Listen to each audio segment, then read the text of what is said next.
ആലുവ ജില്ലാ ആശുപത്രിയിൽ മോഷണം. വാർഡിലെ ഓക്സിജൻ വിതരണത്തിന് ഉപയോഗിക്കുന്ന കമ്പികളും ടാപ്പുകളും കവർന്നു. പ്രത്യേക ഐസൊലേഷൻ വാർഡിലാണ് മോഷണം നടന്നത്.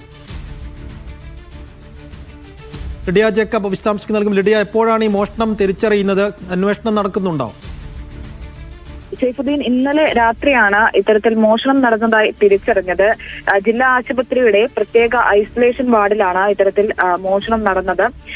കെട്ടിടത്തിന്റെ സീലിംഗ് തകർത്ത് അകത്ത് കടന്ന മോഷ്ടാക്കൾ പിച്ചള കമ്പികൾ, ഓക്സിജൻ വിതരണത്തിനായി ഉപയോഗിക്കുന്ന പിച്ചള കമ്പികളും ഒപ്പം ടാപ്പുകളും കവരുകയായിരുന്നു. 4 ലക്ഷത്തിലധികം രൂപയുടെ സാധനങ്ങൾ നഷ്ടപ്പെട്ടിട്ടുണ്ട് എന്നാണ് ആശുപത്രി അധികൃതർ വ്യക്തമാക്കുന്നത്. എന്തായാലും ആശുപത്രി അധികൃതർ പോലീസിൽ പരാതി നൽകിയിട്ടുണ്ട്. ഒരു വർഷം മുമ്പ് ഉദ്ഘാടനം ചെയ്ത കെട്ടിടമാണ്. അത് പൂർണ്ണമായും പ്രവർത്തന സജ്ജമായിട്ടുണ്ടായിരുന്നില്ല.